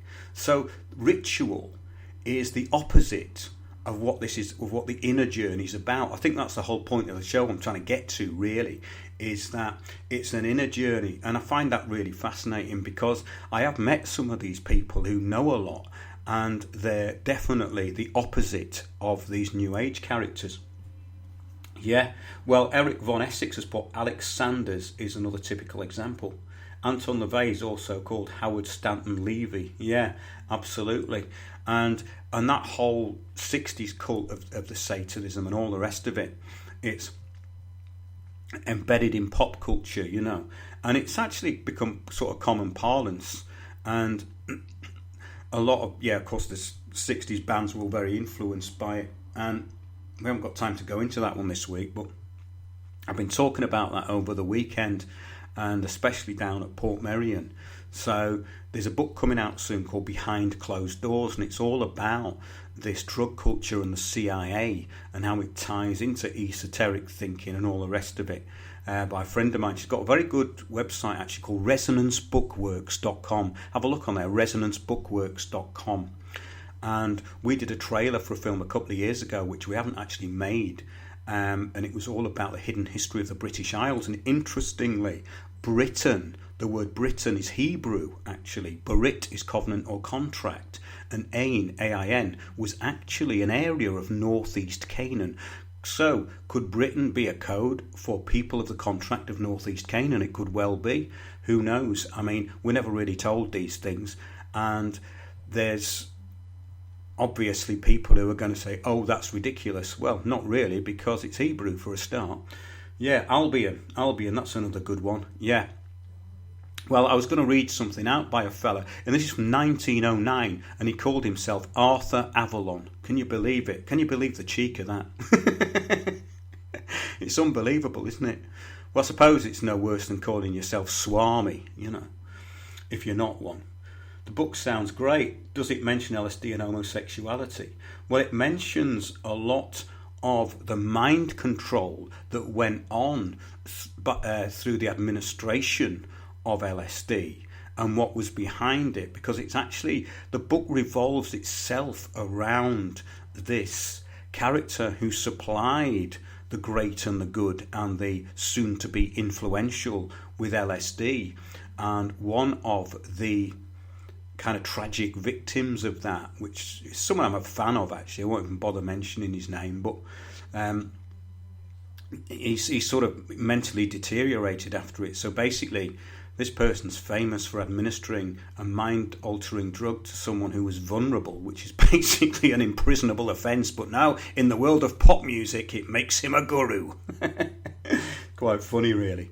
But yes, let's get on with this anyway for the last section of the show. During the Enlightenment, Luciferianism was disseminated on the popular level as secular humanism. Absolutely what we were talking about a few minutes ago. All of the governing precepts of Luciferianism are encompassed by secular humanism. Now, that is something which I've always thought about, but I've never seen written down. And I hadn't actually read that. This is stuff that I just put in to have a look through for the show tonight. That's absolutely resonates with me, because a lot of these people who are into humanism, I would say their actual philosophy was Luciferianism. And it says, this is made evident by the philosophy's rejection of theistic morality and enthronement of man as his own absolute moral authority. Absolutely. While Luciferianism has no sacred texts, Humanist Manifesto 1 and 2 succinctly delineate its central tenets. Whittaker Chambers, a former member of the Communist Underground in America, eloquently summarises this truth. Humanism is not new. It is in fact man's second oldest faith. Its promise was whispered in the first days of creation under the tree of knowledge of good and evil. Ye shall be as gods. Quoted in Baker 206, it says here. Transhumanism offers an updated, high-tech variety of Luciferianism. Well, that's absolutely true, isn't it? So we've gone through this humanism, which was like the 60s, really. A lot of the people who influenced that are now, well, they've been and gone themselves. And I remember I've been to a few humanist funerals, and so this stuff is, it's absolutely massive, especially, it's become, especially in pop culture. Everything's been sort of denigrated into pop culture now. Yes, so transhumanism offers an updated high-tech variety of Luciferianism. Absolutely. The appellation transhumanism was coined by evolutionary biologist Julian Huxley. Transhumanism is defined, Huxley defined it as man remaining man, but transcending himself by realising new possibilities of and for his human nature. However, by 1990, Dr. Max Moore would radically redefine transhumanism as follows. Transhumanism is a class of philosophies that seek to guide us towards a post-human condition. Now, this is where all these lunatics like Kurzweil, and basically, I think these people have some kind of autism, in my opinion, because when I've seen these kind of people who have this kind of robotic way of looking at things, they are people who are detached and removed from true reality in an integrated sense. So transhumanism shares many elements of humanism, including a respect for reason and science. Well, that could be a good thing. A commitment to progress and valuing of human existence in this life. Transhumanism differs from humanism in recognising and anticipating the radical alterations in the nature and possibilities of our lives resulting from various sciences and technologies. Transhumanism advocates the use of nanotechnology, biotechnology, cognitive science and information technology to propel humanity into a post-human condition. Once he has arrived at the condition, man will cease to be man. This is how deluded it all is, though. It's totally the opposite of philosophy and learning. It's basically about the end of that, which is what the whole show is about today, really. It's about this. Basically, we seem to be in an absolute fall of knowledge and fall of actual mankind. So I think it's important to get back to truth. Oh, just as a side issue, Hugh Newman, The Megalithic Giants, The Lost History of a Forgotten Race. Well, I know Hugh pretty well, actually, and he's done a great video on Baalbek, wandering around Baalbek. That's really worth a look, because a lot of that site I hadn't really seen, and he's wandering over the top of these huge stones. And of course, Baalbek is an enigma. It's featured in that book I talked about earlier, R.A. Boulay, Mankind's Reptilian Past, and nobody knows what it was for or who built it. Let's be clear about that. I mean, that Baalbek stone, which looks as though it's been poured, was alleged to have been put there by the Romans. I kid you not. So how come the Romans never actually constructed anything on that size anywhere, but that's attributed to them in Lebanon? You know, it's absolutely ridiculous. The science is settled. You're absolutely right, Osteo. The science is settled. 97% of scientists agree. So it must be settled, mustn't it? So it says, the age of spiritual machines. How can that be possible? AI high priest Ray Kurzweil asserts that technological immortality could be achieved through magnetic resonance imaging or some technique of reading and replicating the human brain's neural structure within a computer. Well, these people have no idea of the philosophical thought of these people who came before them. and who they should have looked into. I mean, where do they get their knowledge from? I don't really understand this, because how can they even think that that's possible? It's not possible, because artificial intelligence can never become real intelligence. It will never happen. It's against natural law. It can't happen. So these people are utterly deluded, in my opinion. Through the merger of computers and humans, Kurzweil believes that man will become godlike spirits inhabiting cyberspace as well as the material universe.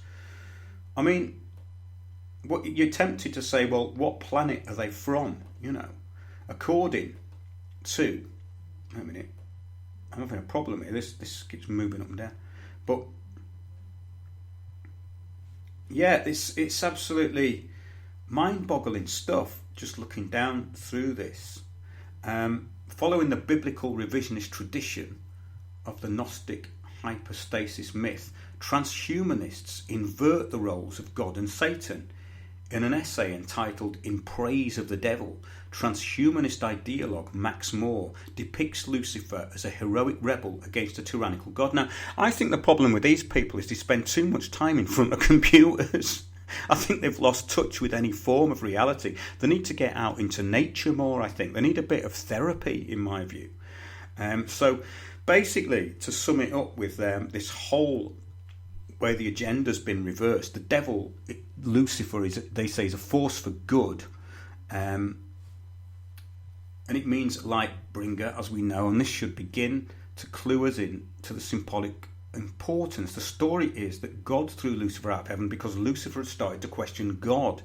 Now the thing is, you see, that nobody can ever know anything that is that profound. It's not possible, in my view. I don't think anybody can, because for one, we haven't got the vocabulary.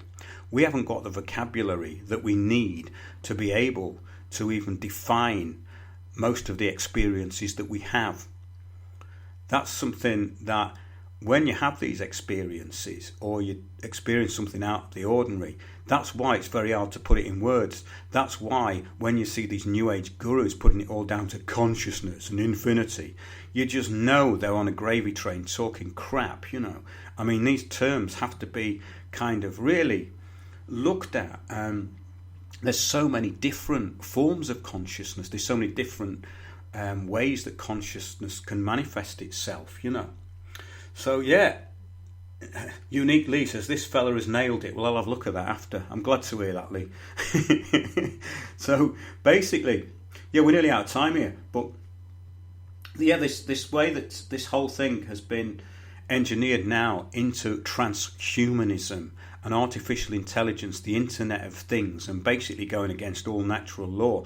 I think a time will come when everything has to go back to nature again, because it starts to become, apart from anything else, really boring, this kind of mentality.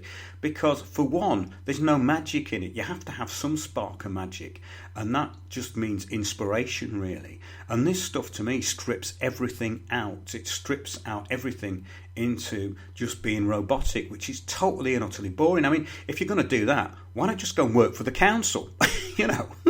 Or work in this corporate infrastructure that the drones are now working in, you know, the ones we talk about every week, the ones I'm always giving a hard time to on Twitter. Yeah. So basically, Moore proceeds to reiterate 33rd degree Mason, Albert Pike's depiction of Lucifer. Lucifer is the embodiment of reason, is he? How can that be? Of intelligence, of critical thought? Well, I can't see that myself, and I've read that Morals and Dogma. It's very woolly, and it's got that sort of it's that sort of Victorian floral language, which I do quite like, but just starts to get a bit boring after a while, in my opinion. He stands against the dogma of God and all other dogmas. So he's thinking God as a dogma, you see. He stands for the exploration of new ideas and new perspectives in the pursuit of truth. Well, I don't think so, somehow, because if you look at the way things have turned out, you'd see it's absolutely the opposite. I think we should be actually in awe of what's going on around us, and we should certainly be trying to tune into that rather than trying to control it. So I suppose that's a good place to end it. even though there's loads more of this to get into. I was going to do an hour show tonight, by the way, and I'm going to get back onto next week. We should be at Windows Towers at a secret location with some guests. But thanks to everyone who's listened tonight, and I think that we put some really good points across there. It was quite hard going for me putting this together today, actually, because I started about 6 o'clock this morning. I was just looking at this stuff, and when I found that quote from Manly P. Hall, which I'm going to finish the show with, because it was just so mind-blowing, I thought that I'd have to do something about it after last week's show. So I'll just leave you with that thought again. Though the demonism of the Middle Ages seems to have disappeared, there is abundant evidence that in many forms of modern thought, especially the so-called prosperity psychology, willpower building, metaphysics and systems of high-pressure salesmanship, black magic has merely passed through a metamorphosis, and although its name be changed, its nature remains the same. Manly P. Hall from The Secret Teachings of All Ages, 1928. Now that to me was absolutely a profound statement, and it's come to pass. So we're now living with the beyond the remnants of that into transhumanism. So that's it for this week. We'll see you very soon on Windows on the World. Thanks for signing in to chat, everybody, and look out for videos coming up onto the channel during the week. See you soon.